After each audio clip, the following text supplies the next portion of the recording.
Bwana Yesu asifiwe. Ninakusalimu katika jina la Yesu Kristo.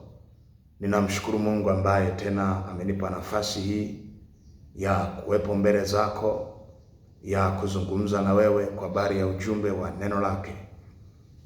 Na Mungu anapotupa nafasi za namna hii za kuweza kusikia kile ambacho amekikusudia kusema, huwa na maana yake. Bwana Yesu asifiwe. Na tutakuwa na kichwa cha somo kinachosema dhambi na madhara ya kuishi maisha ya dhambi. Dhambi na madhara ya kuishi maisha ya dhambi. Na kitabu kinachotuongoza ni kitabu kile cha Warumi sura ile ya 5 na ule mstari wa 12. Warumi sura ile ya 5 na ule mstari wa 12, pamoja na Warumi sura ya 6 na ule mstari wa 23. Kitabu cha Warumi sura ile ya 5 na ule mstari wa 12, Biblia inasema, kwa hiyo kama mtu mmoja dhambi iliingia ulimwenguni, na kwa dhambi hiyo mauti, na hivyo mauti ikawafikia wote, kwa sababu wote wamefanya dhambi. Maana kabla ya sheria dhambi ilikuwamo ulimwenguni, lakini dhambi haihesabiwi isipokuwapo sheria.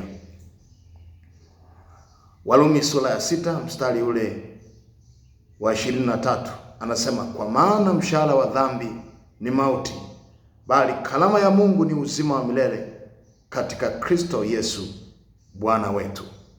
Bwana Yesu asifiwe. Sasa hapa anasema, kwa hiyo kama mtu mmoja dhambi iliingia ulimwenguni, na kwa dhambi hiyo mauti, na hivyo mauti ikawafikia watu wote, kwa sababu wote wamefanya dhambi. Bwana Yesu asifiwe. Sasa angalia hapa, anaposema kwa hiyo mtu mmoja dhambi iliingia ulimwenguni, maana anatukumbusha kwa habari ya Adamu.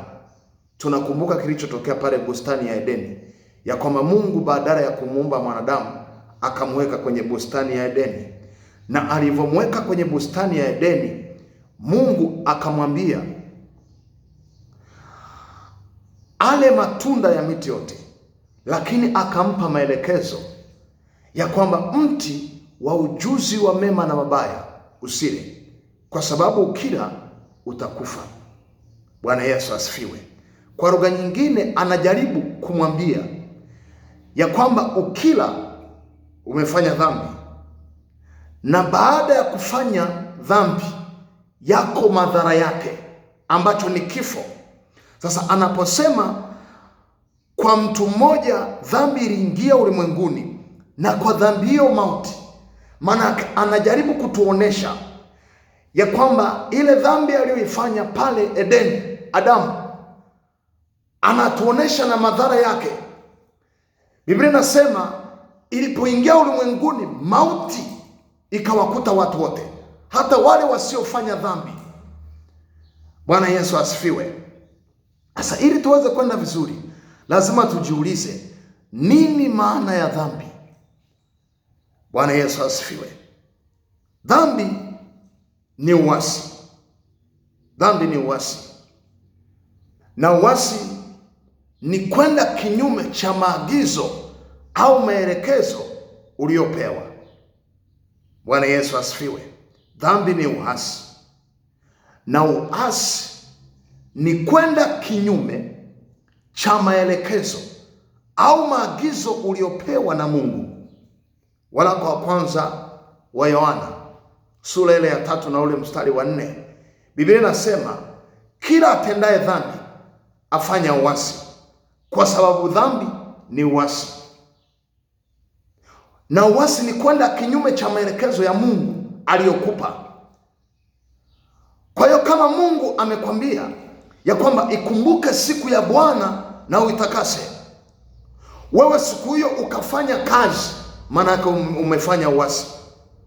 Mungu amekwambia usizini, wewe ukazini, maana yake umefanya uasi. Amekupa maelekezo. Bwana Yesu asifiwe. Mungu ametuambia ombeni, umeacha kuomba, umefanya uasi.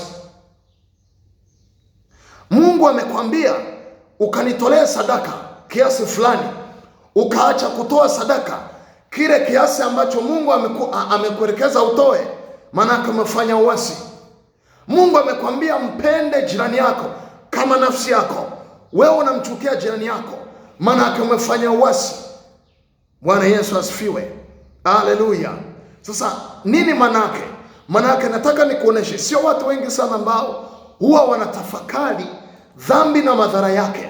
Wengi huwa wanaishia dhambi tu, ila kuna madhara ya dhambi.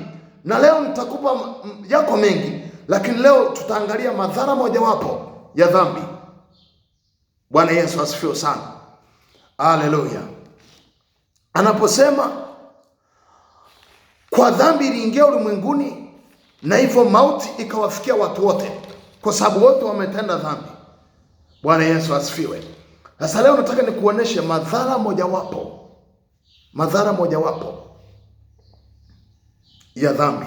Sasa anaposema na kwa dhambi hiyo mauti, tunajua mauti manake ni matokeo ya dhambi, lakini pia mauti ni roho kamili ambayo kazi yake ni kuua kitu cha kiroho, kitu cha kimungu kisionekane ndani ya mtu.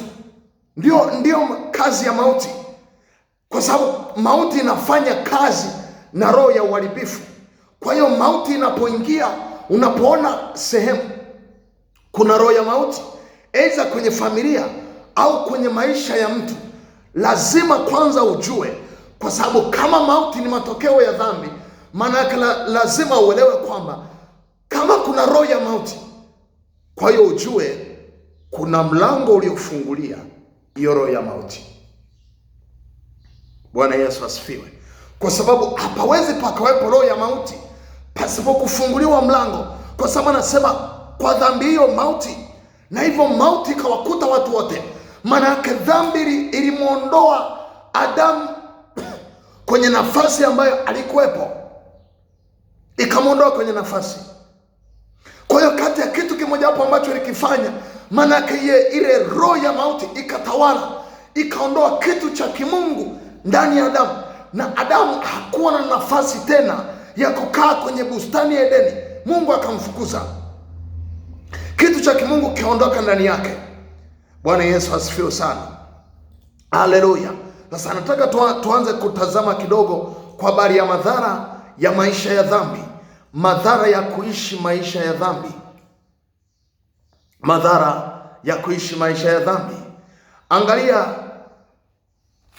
ninajua yako mengi, lakini leo nataka tuangalie mambo machache ambayo Mungu ametupa, alafu tutapata pia nafasi ya kumwomba Mungu hapa.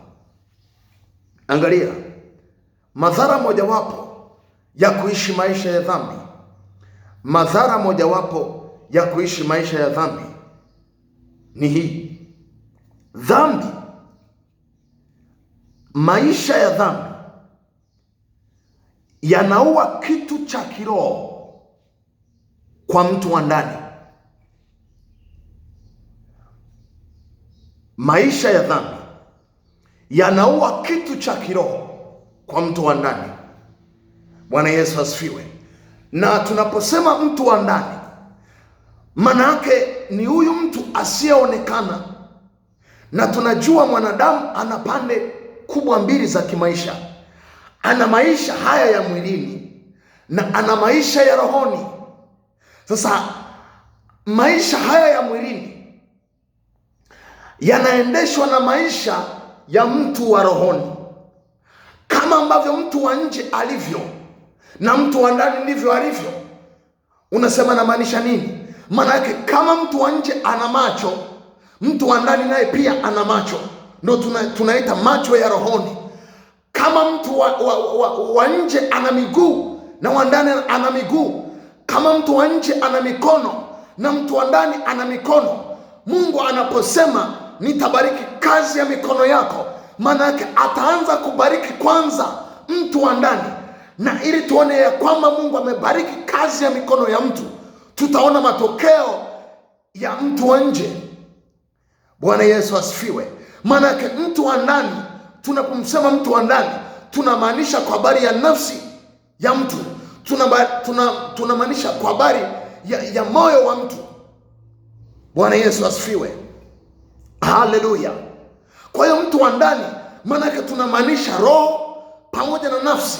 Maana yake ni vitu ambavyo havionekani, na ukiviunganisha hivi vyote ndivyo unaweza ukapata kitu. Yani ukichukua roho ukachukua na nafsi, unapata kitu kinachoitwa moyo. Bwana Yesu asifiwe. Kwa hiyo mtu wa ndani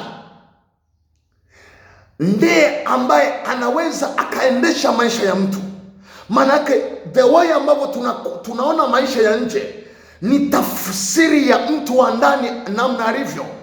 Kwa hiyo tukitaka kuona maisha yako ya ndani, tutaangalia kwanza mtu wa nje. Bwana Yesu asifiwe. Kwa sababu haina namna kabisa huyu mtu wa nje anaweza akakwepa matokeo ya mtu wa ndani. Bwana Yesu asifiwe sana. Sasa kati ya kitu kimojawapo ambacho dhambi huwa inakifanya, huwa inakimbilia kwanza kushambulia mtu wa ndani. Kushambulia mtu wa ndani. Kama huyu mtu alikuwa anaona, Mungu alikuwa anampa kuona, utashangaa kile kitu cha kuona akipo. Nini manake? Manake shetani anawahi kushambulia yule mtu wa ndani. Kama ni hatua hizi ambazo tunaziona, miguu tunajua manake ina visual tayari.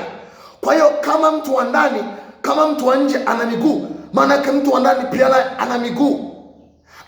Anaposema hatua zao, anapozungumza kwa habari ya hatua, anajaribu kuzungumza kwa habari ya mwenendo wa maisha ya mtu wa ndani, ambao tunaugundua kwa kuangalia matokeo ya mtu wa nje.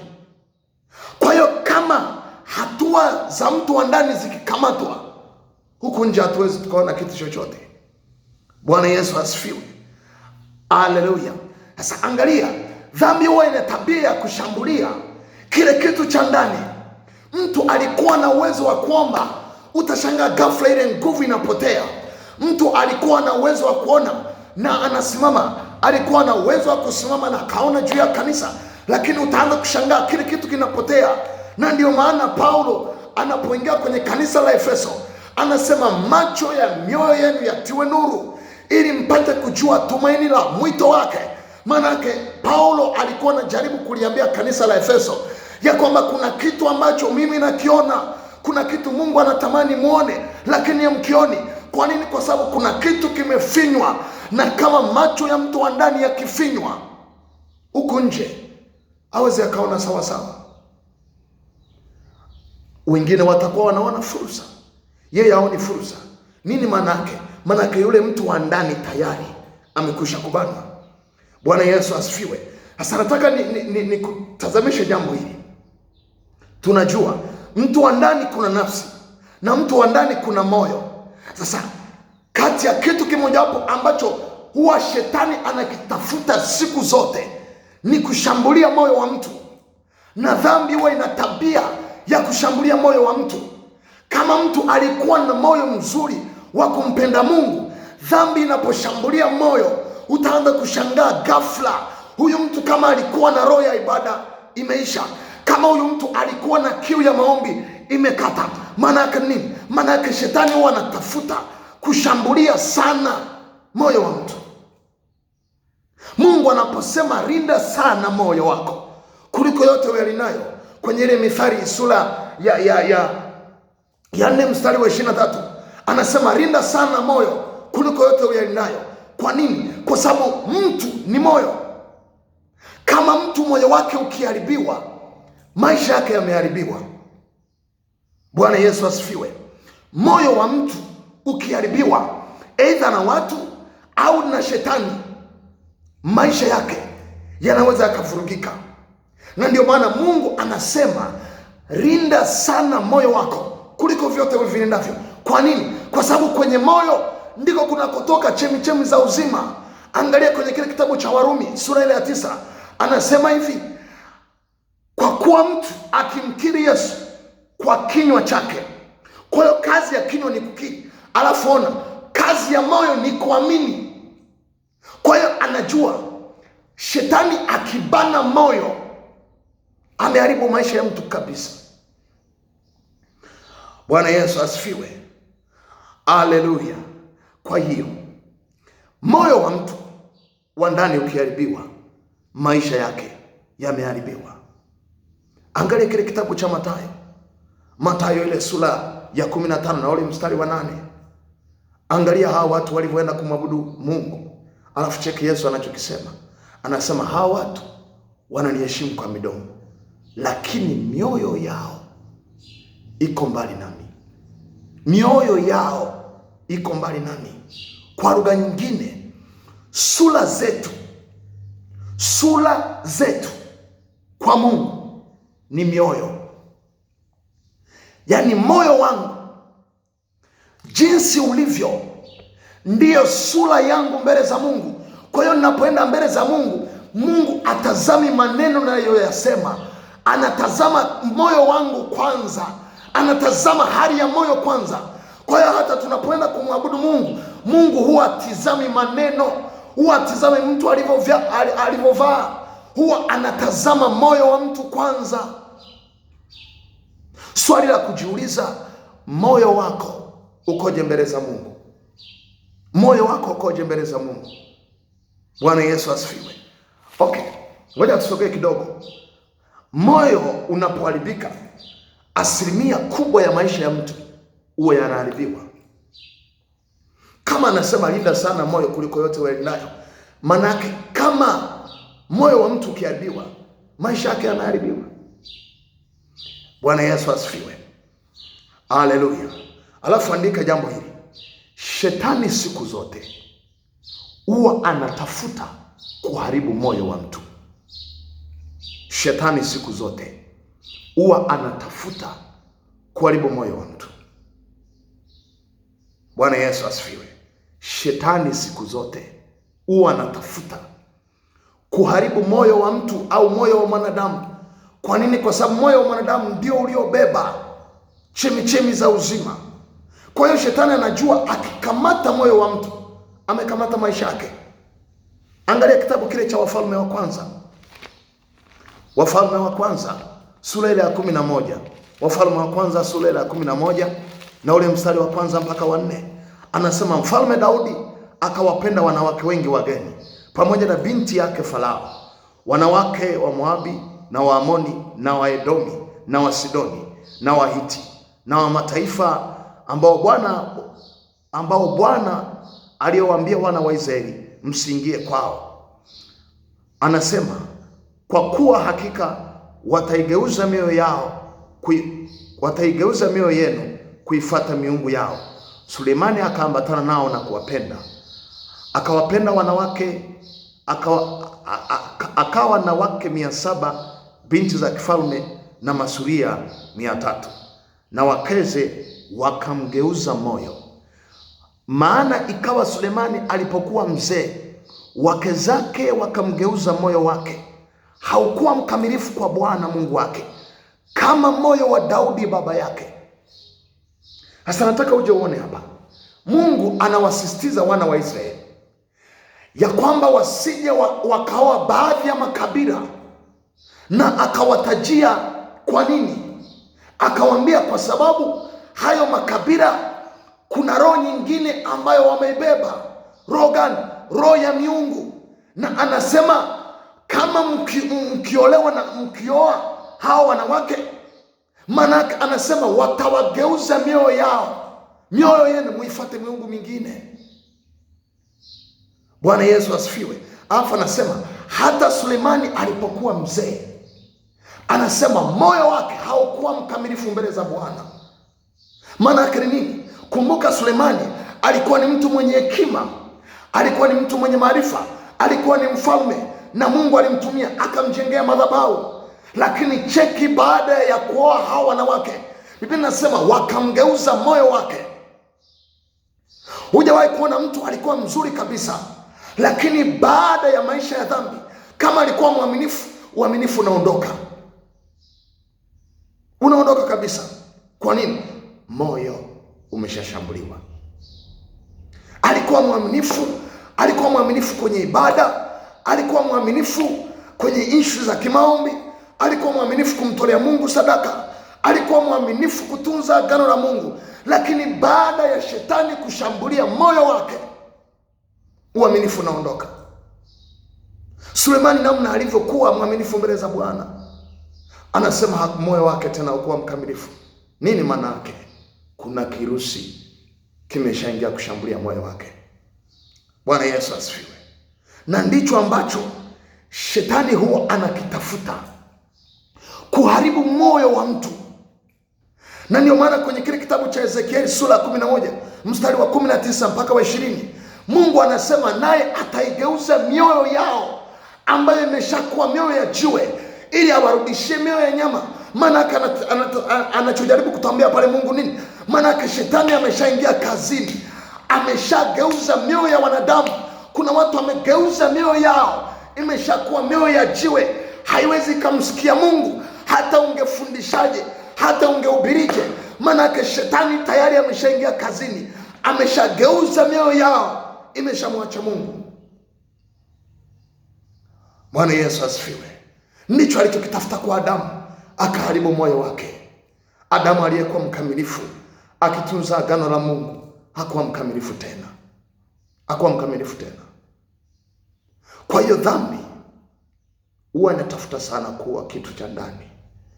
Unashangaa, ulikuwa na bidii ya kutafuta uso wa Mungu, ulikuwa na kazi kubwa ya kumtumainia Mungu, ya kumtegemea Mungu, lakini baada ya kufungua mlango, shetani ameharibu moyo wako. Nina neno la kukwambia mtu wa Mungu, usikate tamaa. Yamkini umekaa kwenye haya maisha yatosha, ni saa ya kwako. Hizi ni nyakati za mwisho. Shetani anapambana sana na mioyo ya wanadamu imwache Mungu, anapambana sana na mioyo ya wanadamu imwache Mungu. Mimi nakualika mtu wa Mungu, mtumainie Mungu, mrudie Bwana. Yamkini ulikuwa ukiishi maisha ya dhambi kwa muda mrefu na unatamani kumpa Yesu maisha. Usiache kutengeneza maisha yako. Tuko kwenye nyakati za mwisho. Yesu anaweza akarudi. Shetani anachokitafuta ni kuharibu moyo. Akishaharibu moyo, kitu cha ibada kinatoweka, kitu cha maombi kinatoweka, nguvu ya Mungu inatoweka. Unashangaa hata ule uwepo uliokuwa nayo, ule muda uliokuwa nao wa kuomba unapotea. Nini maana yake? Shetani ameshaharibu moyo. Nami nakuombea katika jina la Yesu, Mungu akusaidie. Mungu akusaidie. Aponye moyo wako ulioumizwa. Aponye moyo wako ulioumizwa katika jina la Yesu. Yamkini moyo wako umejeruhiwa na watu ambao hata ukutegemea, wameharibu moyo wako. Uliwategemea kabisa, lakini wote waliokuwa ambao ulikuwa unawategemea kabisa ya kwamba wanaweza kukusaidia ukasogea hatua fulani za kimaisha, lakini wote wamekukimbia. Lakini yuko Mungu ambaye hawezi kukuacha, mtu wa Mungu, katika jina la Yesu. Na mimi nakuombea Mungu akuinulie watu wapya, hacha hao waondoke. Mungu anao watu ambao atakuinulia kwenye biashara, kwenye kazi yako. Endelea kumtumainia Mungu. Cha kuchunga zaidi ni kulinda sana moyo wako. Mungu akubariki na Mungu akutunze katika jina la Yesu. Amen.